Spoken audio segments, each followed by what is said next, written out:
Welcome, everybody. Welcome to this Climate Majority Thinks webinar, the latest in our series, which, dare I say it, is going quite well. Thank you so much for joining us here this evening. This event is being recorded. It will be available afterwards to share with whoever we may wish. So look out for that recording when it becomes available, and we'll allow more people to take advantage of what happens here this evening. My name is Rupert Reed. I'm the co-director of the Climate Majority Project. I'm delighted to have with us here this evening Chantal Burns, one of my colleagues here at the CMP. I'll introduce Chantal in a minute, but I'm just going to run over a few things before I get to that point. So this is a webinar. It's also going to have a sort of slightly workshop-y dimension. You'll see what I mean when we get to that point in the evening. But what's going to happen first is that I'll do a few more minutes of this kind of intro stuff. Then it'll be over to Chantal, who will speak for a while. Then there will be some conversational exchange between myself and Chantal. Then we will open it up to the whole room, and there will be the potentiality for people to ask questions, to make comments, and also if they wish to sort of engage with Chantal on a sort of feeling and emotional plane, perhaps, as well as on an intellectual plane. So these webinars are called Climate Majority Thinks, but this one we're thinking of as Climate Majority Feels as much as Climate Majority Thinks, because of course that's integral to our theory of change and is really the reason why we decided to have this webinar, to deal with the issue of the feelings that some of you, like me, may be having as we go into this momentous period for, frankly, humanity. And it could be, as it has already been for some of us, a pretty challenging period. I'm not talking about the whole of the rest of our lives, although that could be said of those. I'm just talking about the next few weeks, the period of COP, this ongoing period of climate disasters, and perhaps topping it off, the US general election. Please notice that there is going to be another webinar in this series, if you will, which will take place in exactly a fortnight. So it's exactly a week now until the US general election. Then exactly a week after that, we're going to have a sort of follow-up webinar in which I'll be joined by Liam Kavanagh and Steve Markley. Steve Markley, the author of The Deluge, the great climate fiction novel, the climate epic, that if you haven't read it, is weirdly sort of anticipatory of some of the events that are going on now and may continue to be. It's absolutely brilliant. Anyway, Steve will be joining us for some post-election deliberations on what the result of the election means. And we'll be following up also from the kinds of things that Chantal and I and yourselves will be talking about here this evening in terms of the feeling as well as thinking dimension. And we'll be speaking about the importance in the context of the terrible difficulty of these times of taking adaptation seriously, of taking outer resilience building as well as inner resilience building seriously. So that's all to come in the webinar, which will be in a fortnight. I think that Imi will put that link to the webinar in the chat soon. Imi Wright, a volunteer with us, is very kindly hosting this evening along with myself. So that's coming up on the 12th of November in the evening. Yeah, do sign up for that event. Let's now turn properly to this evening's event. So we've been thinking at the Climate Majority Project for a while about Chantal's new book, and I have it here in my hot little hand, Bulletproof. We thought there must be some way that we can bring this book into direct relevance to what the CMP is trying to do. Because the subtitle of Bulletproof, I mean, you probably already got the clue from the main title, but the subtitle is Be Fearless and Resilient No Matter What, which seems kind of pretty relevant. And indeed, so it proves. In a few moments, I'm going to hand over to Chantal, who is going to explain to us some of the key points about the book and how they are relevant to this moment. I had the very great honor of being asked to do a endorsement quote for Chantal's book, so I gave it a read, and I'll just read out part of what I said about her book, because this will give you a sense, I think, of the relevance. So, do you always give a thumb up to positive thinking? Do you take getting upset at the state of the world to mean that there's something wrong with you or your feelings? If you have answered yes to either of these questions, then you need to read this book, because Burns' Bulletproof expertly and practically challenges such assumptions. The result? Turn toxic positivity into radical resilience for a better future. In other words, this is a kind of psychological, psychotherapeutic, self-help book, however exactly you want to define it, which is not the kind that you've perhaps grown to expect. It is not somebody saying, look, here is how you ought to get rid of your fear, or here is how you should be able to cope with what happens in the world without feeling anything about it. It's completely not like that. Rather, it's actually quite aligned with the important dimension of what we try to do in the Climate Majority Project, which is precisely about the power of our feelings and of our emotions, and of taking them in a certain sense seriously, of processing them, of recognizing how they can be immensely positive, powerful forces, and how they can also get in our way if we don't handle them in the right way. So what we thought we would do in this evening's webinar, the reason we decided to have it was, why don't we try to show the relevance of the thinking and the feeling that Chantal is bringing to this topic in her brand new book to the moment that we are in. I mean, the moment that we are in terms of broad historical terms, but also this specific moment when a lot of us are potentially struggling with recent events and with what might be coming next week. So that's basically it. And now I'm going to go over to Chantal. I'm going to invite Chantal to tell us something more, some detail about Bulletproof and what it can offer you. And then maybe to start to say a little about how she sees it as being particularly relevant to this particular political and historical moment that we're in. And then, as I say, I'll go back and forth with her for a little while on that, sort of quizzing her about it. So, Chantal, it's a real pleasure to have you here with us this evening. Chantal, as I say, is a key colleague in the Climate Majority Project. She's been working hard on the Climate Courage campaign. She's also involved now in our inner resilience work with business people. And Chantal, tell us something about Bulletproof and why you think it can help us in the quests that we're engaged in the climate movement and in the endeavour to cope with what's coming at us. Yeah, thank you so much for the lovely introduction, and hello everyone. Really lovely to be here with you all. Maybe some context for the book, sort of why I wrote it, might be a good place to start. The kind of the context, because I'd written another book about 9 years ago with the same underpinning principles behind it, but coming from a different angle. And I kept being asked if I had another book in me. I kept saying no. And then it suddenly occurred to me that I knew what needed to be written. And it was because I had noticed that resilience as a subject was as popular as it had ever been. But I was also noticing that there were quite a few what I felt were misunderstandings about the nature of resilience that were sort of out there in kind of popular psychology and in the sort of self-help personal development movement, which is a really important movement, right? We all want support. I mean, I've got more personal development books on my bookshelves than I've probably had hot dinners. You know, I've been a seeker and a searcher and someone that's tried to help myself as well as help my clients and my friends, my family. So I felt a sense of responsibility is probably too strong a word, but I felt a pull towards trying to clear up some of these myths around resilience, because what I could see in my own experience and with people around me, whether they were friends or colleagues or clients, that some of these misunderstandings about mental life were creating unnecessary mental noise, were creating unnecessary suffering.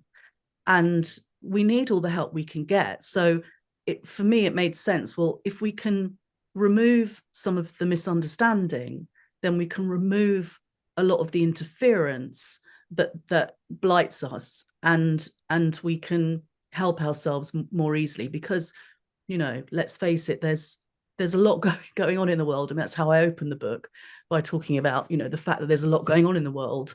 And the biggest crisis we've got in some ways is a consciousness crisis. You know, it's a crisis in our own mental lives. And I don't think we can underplay that. I think it's really, really important. So yeah, so that was the motivation and the context was to try and clear up some myths and misunderstandings, so that we could be more aligned with the true nature of resilience, and then uncover that more easily in ourselves. And I use the word uncover, quite strategically, because it's not so much about finding resilience as it is about uncovering resilience as being the nature of who we are, which really plays into a few of the myths about resilience, that it's not already the nature of who we are.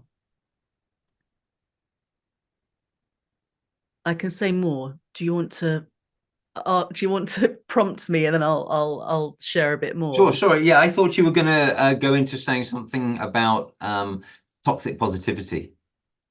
Okay. Well, I mean, yeah. Let me touch on the myths. So one of the things in the book that I do early on is lay out some of the key myths around resilience, and toxic positivity is part of that, which is the idea that resilience in some way is linked to positivity or a positive mindset, and I think that's quite can be quite a dangerous idea. The idea that we have to be positive and find the positives. And it's not to say that positivity doesn't have a role, because it absolutely does. But the problem is that when we don't allow ourselves to feel all our feelings, and when we are judging our feelings as good or bad. I'll give you an example, actually. When I first started learning about emotions and about our psychological life, it was really common for people to put feelings to describe our emotional life as being sort of on a hierarchy of high to low. So you would have all these so-called positive feelings would be kind of at the top of the ladder, let's say. And then you would have, whether it's happiness or inspiration or peace or whatever it might be that you perceive as positive emotional states. And then you would have things like sadness and despair and anger or frustration might be lower down and perceived as sort of negative states of mind that we have to avoid or reduce in our lives. And this idea, this high-low kind of positive negative paradigm of emotions can create a lot of unnecessary mental noise and a lot of suffering. And it's an outdated way of understanding our emotional life. We have to get beyond sorry, I've got a cold. We have to get beyond positive and negative to something more unifying about our mental life. So one of the things that I learned, and that was kind of, profound, really, it is a profound thing to realize that there are no good or bad feelings. There are feelings, there are sensations and emotions that we label and that we assign meaning to, and then we respond to the meaning that we've assigned. And to see something about that is incredibly helpful, because it stops us rushing after and striving for what we consider to be the positive feelings because they are the right feelings to have, or to sort of try and move away from what we might describe as negative feelings because they're somehow the wrong feelings to have. So this whole right-wrong paradigm is just is I don't want to say wrong, is outdated. So we have to, it is about having a different relationship with our emotional life. And I just want to share this distinction, and then we can explore a bit more. But a distinction that I found really helpful about this was, which just came to me while I was writing the book, was the distinction of positivity versus perspective. And this is, for me, really sums up the heart of resilience in some ways. If someone said to you, would you rather, if you could only choose one of these, would you rather have positivity or perspective?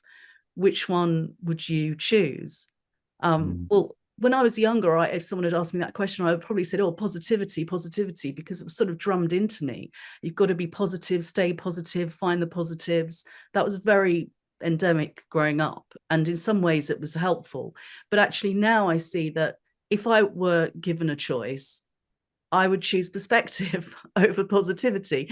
And I'll give you this quote from William James, who's the father of modern psychology in the 1800s. And he said, if merely feeling good could decide, drunkenness would be the supremely valid human experience. Right? You know, I mean, I could be really positive, but you wouldn't want me behind the wheel of your car. You wouldn't want me to steer your ship, because we all know that we can be feeling really positive, but be completely deluded. By the same token, we could be feeling very sad or even despairing, and we could have absolute clarity. So Yes, a big part of that inner resilience and that inner climate that we need to take care of is understanding some of this, so that we don't get hoodwinked by our own misunderstandings or by a lot of the stuff that is kind of peddled and pushed out there in this domain of resilience. yes. So yeah. Yeah, that's super good, Chantal. And yeah, I've put something in the chat about it. I'm also reminded of the film Inside Out. Did you watch that film? Yeah, when it first came Yeah, out. when it first came Yeah. out. You remember the whole film really is about why sadness can sometimes be a good thing. And you remember at the start, Joy, who's like sort of in charge of the little girl's mind, says, "Yeah, and there's disgust, and she helps me to avoid the things which are going to be bad for me, and there's anger, and he gets me out of difficult situations sometimes, and there's sadness, and well, I don't really know what she's for." Uh, and the film is about discovering that. And yeah, I think you've described very well how, and I think we think this much more generally in the Climate Majority Project, if we can make friends with our difficult and aversive emotions, we can understand, you know, why they're there, why they arise, then we're so much more strong and energetic and powerful than otherwise. Yeah. I in the book I talk about I added a Brené Brown quote because she spoke brilliantly about anger as a catalyst, but anger being a terrible lifetime companion. And I Mm, think that's really mm, true. I think that any feeling, all feel in my world, in my understanding, all feelings should be given equal opportunities, because mm. the feelings themselves are not problematic. What's Yes. problematic is our relationship with Yeah. feelings and emotions, our relationship with them via thought and consciousness. So how we label them, the meaning we make about how we feel. Or you shouldn't feel this, and you should feel that. And this links to something else, which I think can really constrain our resilience, which is when we prescribe how people should or shouldn't feel. And I think we have to be Yes. very careful of this. And Yes. we see this a lot and we see it. And a place that's really stark with this is in bereavement and loss. And I wrote a lot about this, and then I experienced quite a deep loss while I was writing my book, and I had to really take another look at what I was writing to make sure that I could really stand behind it, that it was really true, you know, that it would stand up to experience. And when people are in deep states of loss when they're grieving, of course, it can be really helpful to grab onto a framework or a model, to hold on to something that normalizes our feelings. It can be helpful for someone to say, oh, well, it's natural for you to feel X, Y, and Z. But part of the problem with some of the models and frameworks that we get offered is that they become a prescription. And then so Stages of Grief, for example, which is massively popularized, and it was never Kubler-Ross's intention for her observations of dying people to be turned into a sort of a model or a framework that would then almost have its own, be treated almost as gospel. Well, when you go through grief, there are these 5 stages, and you'll feel this and this and this and this. And it's not that we won't experience some of those feelings, but what about when we don't? Does that mean that there's something pathologically wrong with us? Does that mean that we need some kind of delayed grief diagnosis? No, it just means that we all experience consciousness moving through us in really unique ways in the moment, and we cannot possibly anticipate how we're going to feel in 5 minutes, let alone in 5 hours. So I understand why these models and frameworks can be useful. I've worked with them, I've shared them, for many years, but I really learned to see the limitations of them in terms of our resilience. We have to be able to learn to welcome all feelings, to be careful not to prescribe and project onto others how they should or shouldn't feel, but to recognize that we are always living in a projection of our own thought and feeling. Because that's also the nature of the psychological, the psychospiritual experience, that we are always projecting our own thoughts and feelings. We can't really help that. But if we understand that that's what's going on, then that's very, very helpful for us. If we understand the nature of conditioning and the nature of thought habits, that's great, because we can look out for them. So I just wanted to kind of share that important point about being very good, not prescribing. Very clearly done. So let's try to start steering into, well, this autumn, let's put it that way. So we've got COP coming up. Some people are likely to be feeling now, or at least when it comes around, a certain amount of, well, might be irritation, might be frustration, might be rage, might be hopelessness. Perhaps bigger than that, we've had this awesome and terrible sequence of climate disasters, which are still ongoing, mainly flood events, but also other stuff. And what are people feeling in relation to that? Could be all sorts of things. Obviously, in my own case, there's definitely kind of fear and a sense of kind of grief for the world that I think is slipping away from us, and the chances that may be slipping away from us. And then, of course, next week, we've got the US presidential election. And I've got to admit to you, colleagues, that my judgment is that Donald Trump is pretty likely to win. I may be wrong. I've been wrong before, but that is my bet as a political observer. And while if Kamala Harris won, many of us would be going through a set of emotions to do with, okay, well, so that's kind of at least not a total catastrophe, and now we have to get on with the real work kind of thing.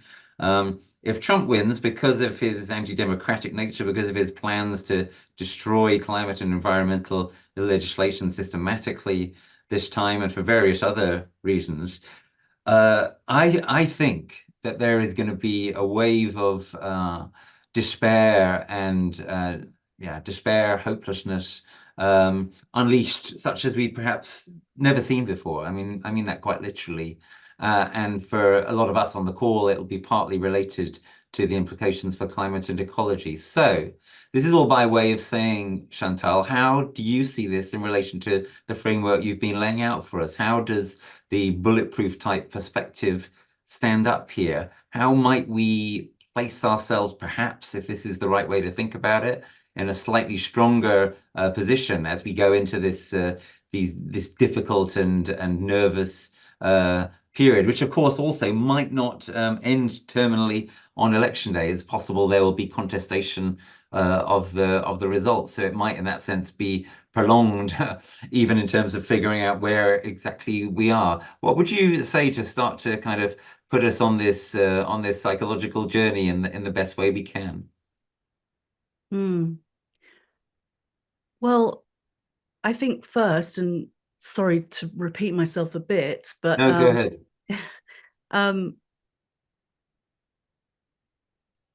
I don't think we should be looking to avoid any particular kind of response.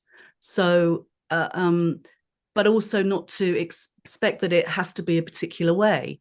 So there may be despair. There's going to be all kinds of responses. There are going to be all kinds of spontaneous responses and responses in us that we maybe didn't expect. And that's okay. Because the important thing is, what can we absolutely rely on? We can't rely on the stability of any of our political, financial, social, any of our systems. We can't rely on that. So what can we rely on? What can we rely on that is on us, that is in us? And that's why I think that the subject of resilience is so important now, because we have to look to what is it within each of us, collectively, individually and collectively, that we can rely on, that we can get behind, that we can harness, that we can take care of.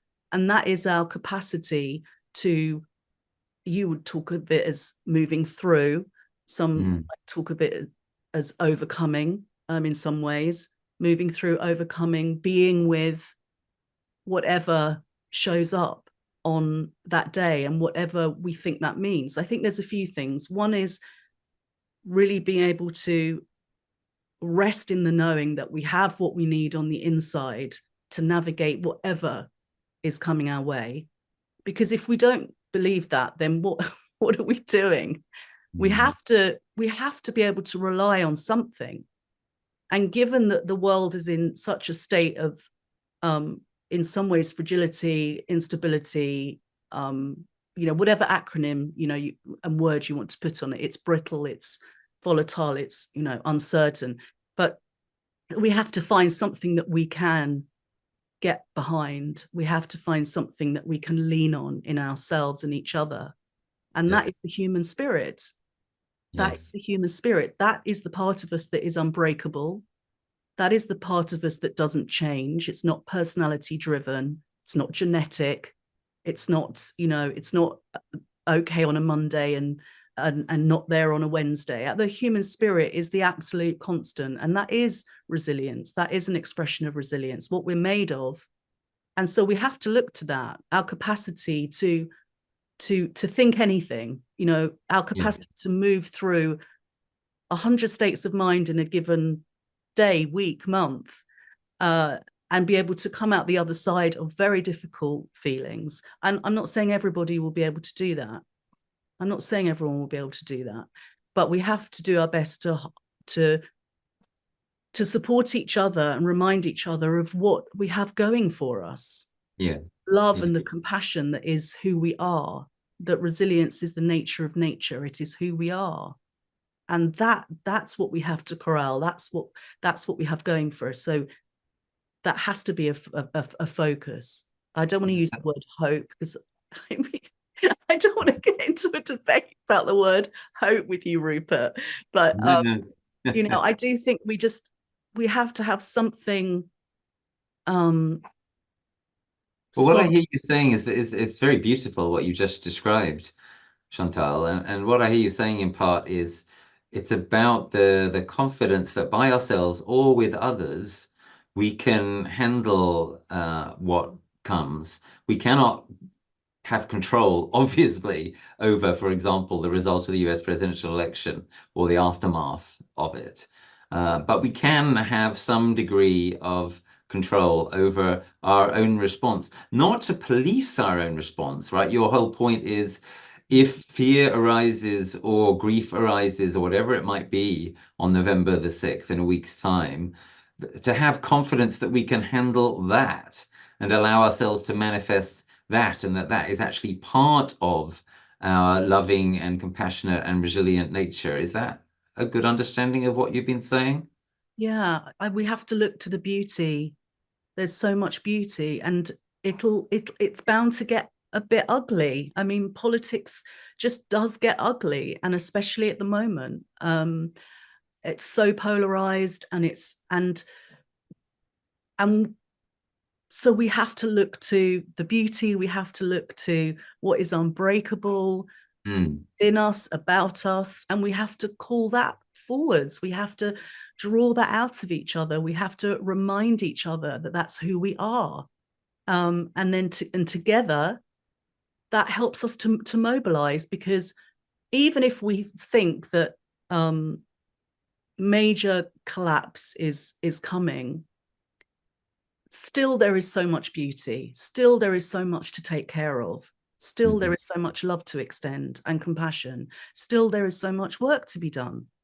So, and I think the other thing that I thought about a lot when you asked me to do this was uncertainty and being in the unknown. I think there's probably never, I didn't live through the First and Second World Wars, but for me in my lifetime, I don't know if there's ever been a time where it's more important to be able to function well with huge levels of uncertainty and unpredictability, and be able to be in the unknown. And yes. Again, when we remember what we're made of, when we remember that we have insight that is our, you know, is our inheritance, is our divine inheritance, the power of insight, to be able to realize, to be able to have incredible thinking and resources when we most need it. These are the things that we have to tell each other, remind each other of, remind ourselves of, that we're designed in many ways to thrive. We're really putting that to the test. There's no doubt about that, but it doesn't change the fact of what we're made of. So again, we can feel all kinds of things. We can feel, and I've certainly had some of these feelings many times. We can feel like we can't cope. We can feel like we're broken. We can feel like we're at the end of the road. But just because we feel that doesn't mean that we are that. It's the difference between, you know, what we are at our absolute essence and how we feel moment to moment. And this is the other thing that was such a huge thing for me to learn about resilience, because when I was younger, I mean, when I say younger, I mean, even 10 years ago, I really thought about resilience as being a personality driven thing. And I still hear people say this a lot. Well, I'm just not a resilient kind of person. But the beautiful thing about resilience is it's not personal. It's not a personal accomplishment. Resilience doesn't belong to any individual person. Resilience is a pre-existing fact of nature that we are part of. Well, how incredible is it to know that? To know that resilience has got nothing to do with genetics. It's got nothing to do with personality. Personality is a story. Personality is a story. Resilience isn't a story. Resilience is the deepest truth of who and what we are. Very good. Very good. So as I mentioned in the Zoom chat, we'll soon open up to questions and comments and requests, whatever it might be, from the room at large. So feel free to start using the chat to mention what you want to talk about. But as kind of prequel to that, let me ask you one more question, Chantal. So what if someone on this call is thinking something along the lines of, you know, it's been pretty rough. I've been, you know, observing what's been going on in Gaza maybe, and been very moved and disturbed by that. I've been feeling kind of vulnerable in relation to the floods that have been engulfing so much of the world, including parts of this country, and crop damage and so forth. What if someone is feeling, I'm not sure I can take it if there is radical uncertainty or potential civil war or a Trump victory next week. I'm not sure I can handle that. I'm not sure I can handle the fear. I'm not sure I can handle the grief, whatever it might be. What would you say here and now to a person who might be feeling something along those lines, Chantal? Yeah. And I know that many of us will be having that feeling or that sentiment at either now or at some point in the future. And all I would say is, you're here. You're here now. You're here. You're alive. You're here now. And it took something for us to be here now. It's taken something for us to be here now, individually and on an evolutionary scale. We're here. So, and everybody, I've never found someone who doesn't have an example of overcoming and coming through something that they really thought they weren't going to be able to handle, that they really thought was just going to take them to the very edge of their capacity. And then it's a bit like, I haven't done many of these, but it's a bit like when you run, I don't know, a marathon. In my case, a 10K is the equivalent of a marathon. And you get almost to the end and you think, I'm done. I'm empty. I'm absolutely on empty. And then somehow you just find more energy. It always amazes me, where does it come from? Where does that strength come from? Where does that little bit extra come from? Well, it just is. It's not a limited resource. It seems like it is, but it's not bound. It's not bound by the material world. That human spirit doesn't have boundaries like so many other things do. Thank goodness. So I would just say, be around people who remind you of who you are, of what you're made of, and who love you, and who extend love and compassion to you, and who don't judge when you're in that place, and can just be with you. And be prepared to feel their feelings. For example, I remember when I woke up on November the 6th, I suppose it was, in 2016, and found out that Trump had indeed been elected. I went in to tell my wife this news and found myself welling up with tears. It's about like not kind of going into some kind of mode of, oh no, I have to be strong or something like that, right? It's about allowing and a certain kind of trusting with that. Yeah. This was another thing that was a big learning for me, and I didn't realize until I was writing the book that I even believed this. But it's again another quite popular idea that resilience is about stiff upper lip, right? And it's about, digging in, and it's about mental toughness, and it's about being strong, as well as the positivity stuff.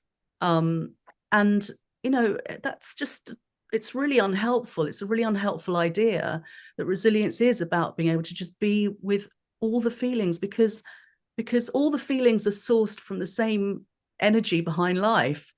They're all made of the same energy. We're all made of the same energy. So every feeling, whether we like it or we don't like it, is ultimately made of the same stuff. And I know that can sound a bit esoteric, but it's physics. I mean, it's the physics of the human experience. It's true.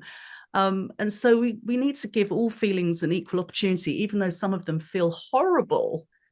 Some feelings are really hard to sit with and be with. But when we can sit with them and be with them, we find gifts and wisdom in those feelings. They are providing so much wisdom. I remember experiencing a lot of guilt when my mum was sort of in the last few years of her life.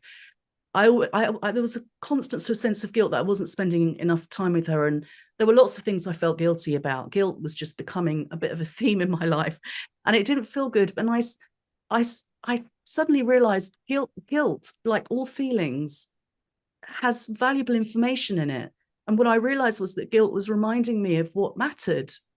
It was reminding me of what I loved. It was reminding me of what was important.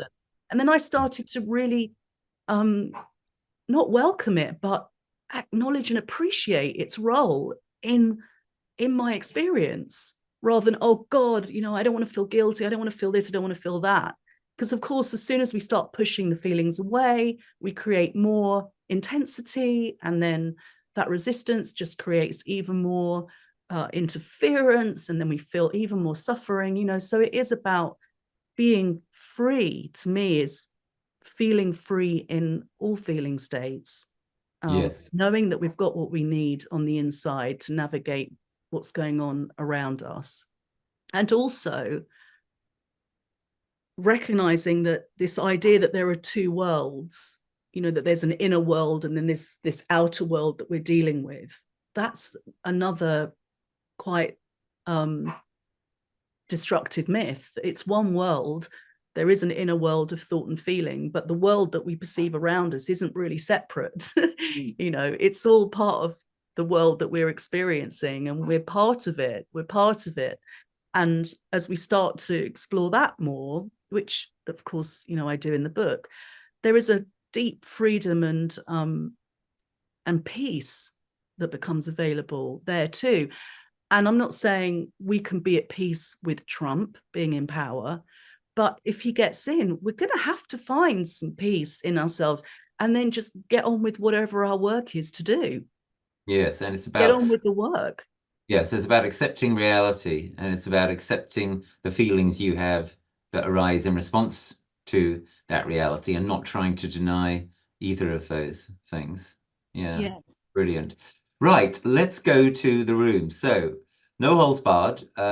Questions, objections, comments, thoughts, feeling reactions, and also if anyone has anything, you know, of the kind of nature that I've been indicating in the last several minutes. If anyone is feeling anticipatorily or whatever, any of these things, difficult things now, feel free to bring those. And the doctor is in. Chantal is here to wrestle with and respond to whatever anyone may wish to bring, and that is a sincere invitation. So, who would like to offer Well, something? I'm not a doctor. Let's just caveat that, please, Rupert. Who would like to offer something, raise something, ask something? Please, please show in one way or another. The best way to do it, you can stick your actual hand up, or you can write a question in the chat. The best way of all to do it is if you can use the raise hand function, which for most of you on most devices is probably under the reactions tab, and then I can see you clearly. But and then I'll ask you to unmute. So, who do we have?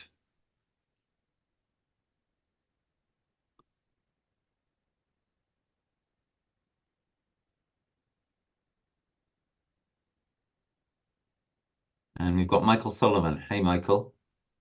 Do unmute and ask your question or whatever it is. Thanks very much to both of you. I've listened with great interest. I'm just thinking to myself, sometimes we just don't have it, right? Sometimes it's like you felt like good advice, rational advice, logical, honest, truthful. We're not, it's part of our nature not to be able to summon it when we need it on every occasion. Isn't that true? To be able to summon, can you just say a bit more, Michael? To summon the voice that reassures ourselves of all those things that you've suggested that we should reassure ourselves of. I was feeling that it may be possible for me to do that if I wake up on the 7th and Trump is has been voted in. It may be possible for me to do that, and if that happens, I will try. But sometimes we don't win in that sort of wise voice in our head, taking advice, running through our steps. Sometimes we don't win. We can't do it. Yeah. Well, again, I mean, yeah, for me, that in some ways comes back to being okay with where we are, because that's where we are, right? Rather than thinking that that we have to win, that we have to somehow overcome that voice that's saying X, Y, and Z. We can just be how we are. That's one part of it, that it's okay to just be where we are. And so then, can I be clear, Chantal? Are you saying if we get into the kind of trouble that Michael describes, then you're suggesting the first move is kind of like, well, then that's where we are. So you don't, for example, say to yourself, oh no, I'm having the wrong response here. I need to be more logical or something. Yeah, the idea that there's another way to be in that moment other than where you are is kind of like a thought trap. It's quite a deceptive one, but that's sort of the idea that how I'm feeling in this moment isn't okay just as it is, but it is okay just as it is, because that's what you've got. That's what's showing up for you. So that's one part of it, which is not judging ourselves and not expecting ourselves to be another way or to be feeling another way, because all feelings are valid. And the other thing is, at times like that, where we can, to be able to be in connection with other people in our lives who can be a source of comfort just by being with us, even if we're not saying anything. Because I know that there will be lots of people who will want to, I could imagine people that will want to jump onto a call when whatever the result is announced. I can imagine who's going to want to be speaking to who. You can start to even plan for that a little bit, of being in community in those moments when you think it's going to be most needed, even though we don't always know when that's going to happen. But in the case of the election, we're talking about that context particularly, so we can plan ahead a little bit, of being in good company with like-minded people who can hold space with you in a way that's nourishing and not judgmental, and is not encouraging you to be anywhere other than where you are. Michael, is that helpful? Do you want to say anything in response, or are you happy? Thank you. Yes, I'm happy. I've just reminded myself to make plans not just for the 7th, but also for the 6th. I'm not sure I'm going to go to bed on the 6th, but I know whose company I'd like to keep on that particular night. There you go. Very good. I think you mean the 5th, by the way, but we know what you mean anyway. I thought it was 6th, 7th. Okay. Yeah. Make sure you're not a day late. Now we've got Nicholas Nickley. It's delightful to have you here with us on this Climate Majority call. What would you like to say or ask? Thank you so much, Rupert, first of all, and wonderful to see you. It's been far too long, and the fault is entirely mine. I'll essentially get back to you bilaterally on that, but just to thank you so much for this call, and obviously thanks to Chantal. And I will obviously start by saying it's going to be pretty hard if Trump wins on the 5th. I think there is no denying that this is not making things better.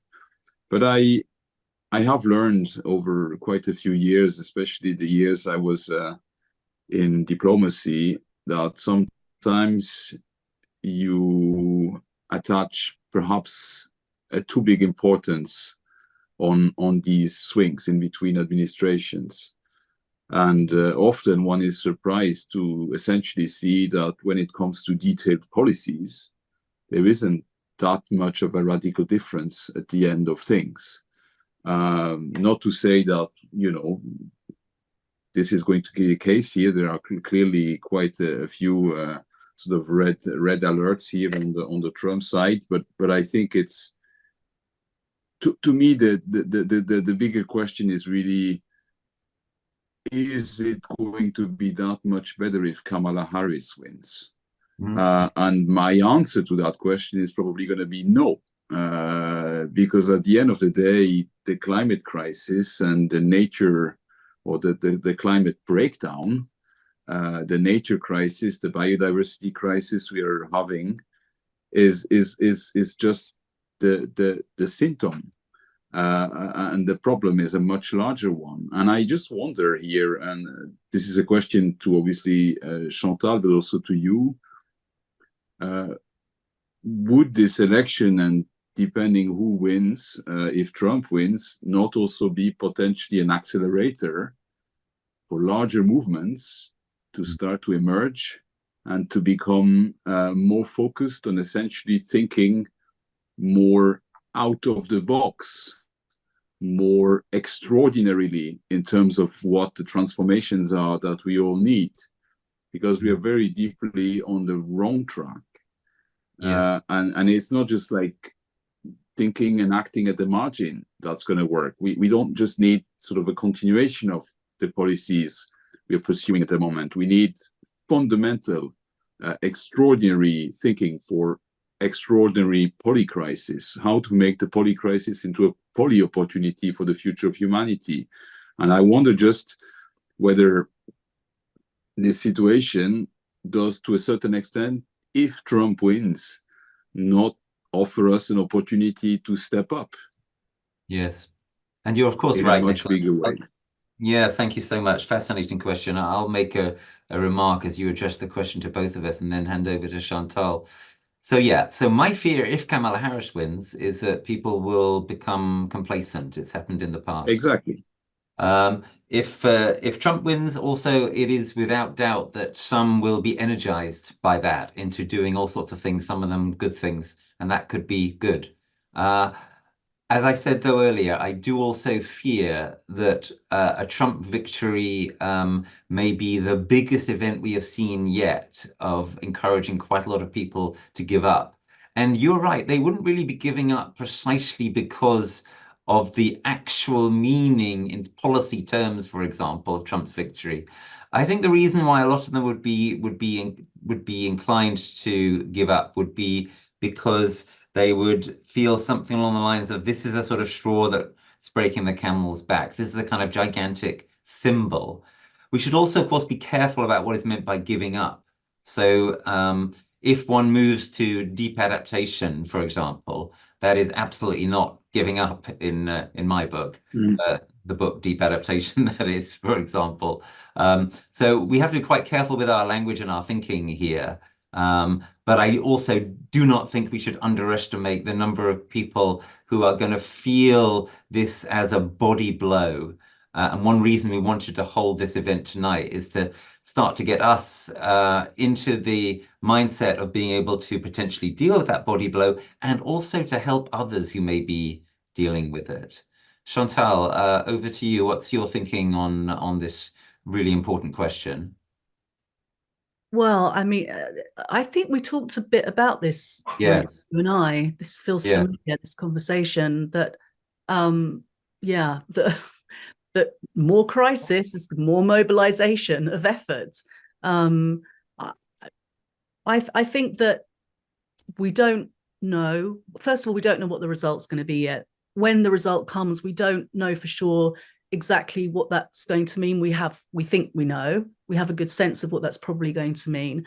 And I think for many people, it will mobilize more action, more definitive action. You know, there will still be a proportion of society who will really, really struggle because of the nature of the human experience that we get lost in our own fears and anxieties, sometimes to the point of paralysis. So I think that is going to mean that it's going to become even more important for us to have as healthy a relationship with fear and anxiety as we can have, so that we can mobilize all emotional responses, mobilize them in a direction that is, I'm going to use the word positive, but in this case, you know, not in a toxic positive way, but in a genuinely positive way that moves things forwards in a direction that we need it to. Yeah, I mean, I don't have too much more to say. That's great. Really. Yeah, thanks, Chantal. Well said. Let's take Simon's question. Simon, unmute yourself and ask away. Hello. I wanted to say a couple of things. I think Chantal, I want to back up what you were saying, that it, you know, at the moment, it's just one of the problems is that it's impossible to predict. You know, it's a 50-50 situation, and the polls will be wrong one way or another, and we don't know which way. You know, and that's kind of like a microcosm of the uncertainty that all of us are living with all of the time now. I wanted to ask, I was interested when you kind of avoided the hope thing earlier, and I wanted to come back to that, and I was interested to why you were avoiding that, and I wanted to kind of push you a bit more on that, just purely because in my work, I notice a lot, and actually with my work, one of the things that we've been doing this year is trying to develop a kind of a narrative of how our organization and how organizations around us might face climate challenge and all the different polycrisis stuff that we're facing. And we keep coming back to this thing of, yeah, but where's the hope? And people need hope. Where's the hope? So I'd be interested in your thoughts on that. So your evasive tactics did not work, Chantal. You're going to have to. I know, but then you're not allowed to say anything then. All right, that's fine. Okay. I'm joking. I'm joking. Of course you can. I mean, I can't stop you, can I? This is your webinar. Yeah, I mean, I think that to me, hope is an important medicine. It's medicine, but it's in my world, in my mind, it's about what we're hoping for. I think hope has its place. I think all feelings and all states of mind and experiences have their place, and none should be maligned and made wrong. I think it's about what we are hoping for. So I think it's about not having it sort of comes back to the toxic positivity. It's not being hopeful in a sort of deluded way, that there are certain things that we can change that we can't change, understanding what's reversible and what's irreversible, understanding the game a bit, So for me, hope does have an important place in the respect that we can hope for love and compassion to be extended to everything and everyone. I hold hope that the best of humanity can come forth when it's really needed. I'm going to hold on to that hope. That's important, I think, for me. I'm hoping for the best in humans, but I also know we have to prepare for the worst as well. And that's where, of course, so much of the CMP work comes in, adapting for the uncertainty and adapting for the kind of futures that might not be so pretty or might be incredibly difficult. How do we adapt? And how do we adapt in a practical way, but also how do we psychologically, spiritually adapt? Well, we're designed to adapt. We are, we're born into a divine system that is an adaptive system. So we've got that on our side. So I don't even need to be hopeful about that, because I just know that that's true about who we are. So yeah, that's part of what I would say about hope. Bit cat-handed, sorry, probably not that clear, but not at all. I mean, there's quite a lot that I'd agree with there, and I mean, for me, when people are asking me about hope at the moment, it's kind of like the best I've got is, well, when the worst happens, we'll still be together, and that kind of like, I guess that's a kind of a resilient thing as well, is that that's how we'll get through it. Yes. That reminds me of the brilliant ending of the film Don't Look Up, which is very similar to the brilliant ending of Lars von Trier's film Melancholia. They're both films about the end of the world, and they're both films about seeking resilience and seeking togetherness right up till the very end. And when we compare our situation with those films, it's pretty bad, but it's not quite as bad as that. That's something we can take comfort from. and also, sorry, the only thing I wanted to add on that is also, I'm hopeful for the power of people and citizens. I look at what we're doing on a really local level. I see the incredible community spirit and the way that people hold space for each other and the way that people have each other's backs where I live. I feel more and more that I'm living somewhere that if people are in trouble, there really, really is a community there to support. And I think, of course, that's going to become ever more important. So that I'm hopeful for what's possible in community. And we have Kimberley Hare, who is a much valued colleague in these matters, one with some considerable expertise herself. We might mention your book as well, Kim, which is also relevant, The Edge. Kim, unmute and ask or speak away. Yes, thank you, Rupert. Thank you so much, Chantal. And as I said in the chat, I endorse everything I've have a similar grounding, and it's been a game changer. And it's but I just wanted to say a word on hope, and this is just my personal experience. I think this idea that we must have hope is a bit of a myth as well, because you know, I think people think, well, if you haven't got any hope, you just throw your hands up and, you know, sit in front of Netflix in your gym jams all day, and that's not been my experience. It doesn't seem to me a necessary resource to do what is mine to do. That's all I wanted to say. And I guess, yeah, part of what you are getting at there, Kim, is that if I understand you rightly, is that there is always a risk that hope of the wrong kind or for the wrong thing, as T.S. Eliot famously said, can be, in fact, an obstacle to appropriate kinds of response and appropriate kinds of action. So among other things, when one is asked for hope, a perfectly appropriate response is at minimum always, well, hope for what? Yeah, because exactly. And I think that, you know, it's kind of, and other people have said this, that it's sometimes a two-sided coin. So the other side of hope is often fear.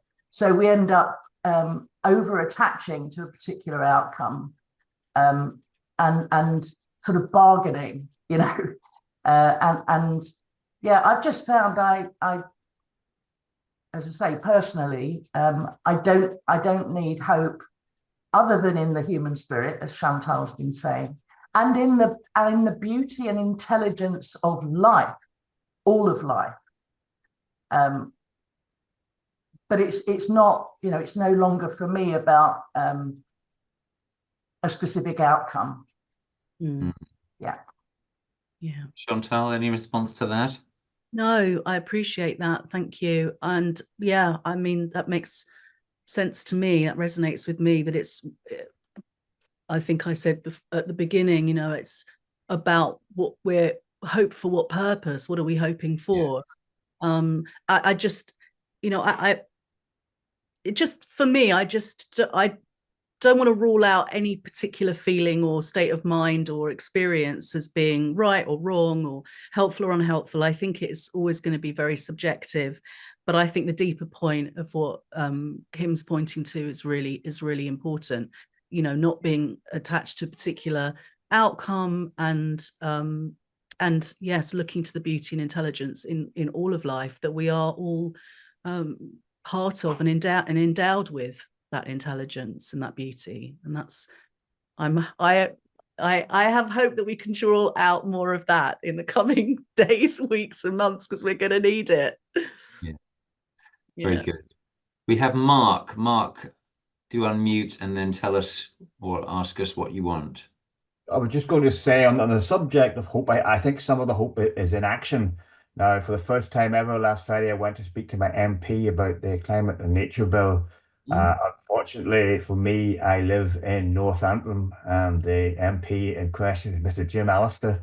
So I reckoned I was on a loser. He gave me 25 minutes of his time, but no luck, no progress there. So that door closed. But then later that evening, another email to say that my name had been mentioned to go on to the Presbyterian Church's planning for a big climate conference in 2025. Now, they've never done that before. There's a potential to influence 200,000 people in the whole island of Ireland. And I think if I can get my foot in the door there, that's going to give me hope for the next 6 months to plan, look forward and do something about that, regardless of what the US election turns out to be. So a lot of my hope is in action, not sitting still, getting the sleeves rolled up and seeing which level you can get stuck at. I got 5 levels from personal all the way to international, and there's always little things that come along that you can support, influence, and try and keep involved and be hopeful through that. Mark, it's always so inspiring to get your inputs from Northern Ireland there, and more so than ever, I find tonight. And I think we should be in closer touch in terms of what you're trying to do and what the Climate Majority Project is trying to bring. So let's take this offline. But yeah, thank you so much. Chantal, anything you would like to respond to in what Mark offered there? Well, it's very inspiring. And I guess the thing that came up for me was that, again, part of resilience is and Kim touched on this, not being attached to a particular outcome. It can be very easy for us to only go as far as, in terms of action, to only push for what we think is possible. But I think we can't think in those terms. We have to go for whatever makes sense to us. We've got to push for as much as we can in terms of change, and see what sticks and see what happens, because we just don't know. We don't know what's possible. And I think this is the other thing in terms of resilience, is that fear can often stop us. It can also catalyze. But often I don't think we even know what we are capable of. I don't even think we reach our potential, because we often don't get beyond that fear barrier. So we just go as far as feels sort of comfortable. I think we have to dispense with comfortable. Comfortable should be a word that is taken out of the lexicon completely. And yeah, so. Yeah, and our emotions, including our difficult emotions, have the most enormous power in them. I'm just thinking about your book title, and just thinking, and Bulletproof, it's a great title, but I'm thinking you could have equally called the book something like Limitless or Truly Free or something like that, right? Yeah, there's a reason why I didn't. Yeah, Sure. there's Limitless for me is brings into the context of sort of planetary boundaries and limited resources, and so I've moved away from this idea of limitless, because it brings some quite toxic stuff into connection for me now environmentally. But yeah. Yeah, great. Let's move to Les, who has his hand up. Go for it, Les. Yeah, thanks, Chantal, for what you've said this evening. It's been really interesting. Back on the subject of resilience, I put a link in the chat to the work being done by some people under the name of Boing Boing. Boing Boing being the reference to sort of bouncing back, as being an element of resilience. But I would really recommend it to people. It comes from some work by some researchers in Brighton that looked at families, and particularly children and young people, and tried to unpack what it was that had helped them across a range of areas, what it was that had helped them to thrive and to be more resilient in the face of some really quite difficult situations they were facing. So I've put a link to the resilience framework in the chat, and I don't know if you're familiar with it already. You may well be, but if not, it would be interesting potentially to look at this through a climate lens. What I really like about it, and I've used this in practice in work that I've done with families and young children, is that it is very much strengths based. You can look across the whole range of kind of things that can help us or help children and young people be more resilient. And you can almost, tick off the ones where we've already got that in place. We've already got that kind of support. But you can also then use it as a prompt, to think of other ideas or think of things that you can do to strengthen your approach and your resilience. So yeah, I mean it's maybe a bit much to look at it in detail now, but I would definitely recommend it as something to take a look at. Brilliant, Les. Fascinating. It's great to have the benefit of your experience, and it's great that you're going to be working with us a lot more closely in the CMP's Climate Courage campaign from now on. Chantal, anything to respond to there in what Les offered? No, I'll definitely take a look. Great. So that's Yeah. quite a bit higher up the chat, folks. Remember, by the way, if you want to save the chat, make sure you do execute the save chat function before you you leave this Zoom this evening. Do we have any final questions or comments? We've got just a few minutes left now before we want to move towards wrap up, because we don't want to overtax people. Anything else from anybody in the room? If not, then Chantal, over to you. What has this evening been like for you, Chantal? Was it as you expected? Have you managed to dwell in uncertainty? Do you feel like we've managed to get to where we needed to get to in this discussion? Yeah, I think it was a lovely conversation. And I think when we listen back, for anyone that either listens back or for people who listen to it afterwards, I think we touched on quite a lot of really important truths, really, actually. You know, deep spiritual truths, psychological truths, and environmental truths, societal truths. You know, I think there's a lot there that we explored and unpacked, maybe more than we might realize. And I think that's again a really interesting thing, because I sort of wanted to go back to my notes. I had this sense of I want to just check if there's anything that I really wanted to share, and actually it's just nice to be able to trust that what needs to come up in the moment will come up. You know, that it's not really down to me. I mean, it is to some degree, but there is an intelligence that is bigger than me that I can lean back into. And thank goodness for that, because otherwise my life would be a hell of a mess, or more of a mess than it is. So I know there's something bigger than me. I know there is. I have evidence of that every day. But yeah, no, I appreciate the conversation very much. Thank you. Brilliant. Yeah, I think it's been brilliant, and the chat as well. Chantal will be back with us in the follow-up webinar in a fortnight to continue the dialogue and to catch anything that comes up in the, you know, a lot will have changed between now and then. Let me venture to remark that quite a number of people on this call are most definitely in their own way, or indeed in a bigger way, leaders in this kind of field, either in the field itself or in the work they're doing where they live, in their part of the country. As I implied earlier, I think it's worth us all kind of taking a little bit of a moment in the coming days to think about our own situation and our own resilience and our own capacity at this time. But crucially, partly because that's also for the benefit of being in service to a wider community. So I would urge people to do that. The next webinar has just gone in the chat again. Do sign up for it.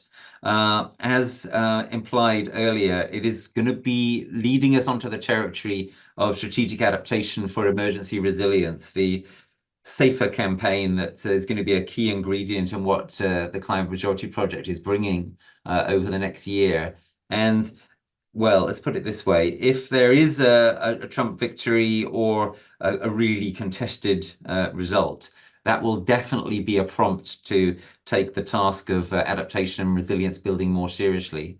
And even if there isn't, we need, as emerged in our discussion earlier, to make absolutely certain that we have no complacency here about how grim the situation is, whoever wins the general election in America next week. A last thought from me is, do watch, if you are in need of any assistance, do watch what the Climate Majority Project and Chantal and myself will be putting out over the next week or two on our social media, etc. We will be seeking to offer some kind of thoughts and resources which could be helpful to people at this challenging time. I, for example, am likely to offer a Twitter space in immediate reaction to the presidential results, which could be a place for people to find each other if you don't have, you know, that kind of person or community or whatever that Chantal was getting at earlier. So yeah, so follow us if you are wanting some advice or information or whatever in this arena. Chantal, any very, very final thoughts? Any envoi? No, I was just going to say that maybe people might want to post in the chat now of anything that they might be offering or anything that's available for people to tap into as well before we go. Brilliant. So what we'll do is the formal webinar will end now, but we will leave this call open for several minutes and people can hang around and chat either verbally or within the chat function. And yes, if you've got any resources that you want to add or suggestions or whatever, please feel free to take advantage of that time to do so. Yeah, and there's also a link, I think, that was posted earlier, where you can get a free chapter from a free down couple of chapters from the book. If you haven't read the book, I would love to know what you think if you do read it. What you're going to say, I would love to know why. No, it's not. No, sorry, that's literally just what popped into my head, and I thought I would say it because it was funny. Yes, I just reposted your link to your book there, Chantal. Thank you. People can get that, and yeah, thanks for the Yes, wonderful and things. I also please, I mean, I know this is about Bulletproof, but I do also want to highly recommend Kimberley Hare's book as well. Is it At the Edge? Just maybe Kim can just write the name of the book in there as well. Also another wonderful book for people who want to really find what's theirs to do. I would say read Bulletproof and Kim's book together, not at the same time, but one after the other, maybe. Yeah. That sounds like good advice. Yeah. Everybody, thank you so much for coming. As I say, this has been recorded. We will stop the recording momentarily, and that will be shared afterwards. So look out for that. It does seem to have been a really valuable session, judging by what people are saying in the chat, etc. And so, yeah, thanks for making it happen. And let's see how we can follow up on it as best we can. Thanks, everyone. Good night. And as I say, we will now leave this room open for some minutes. Thank you, everyone. Thanks, Chantal.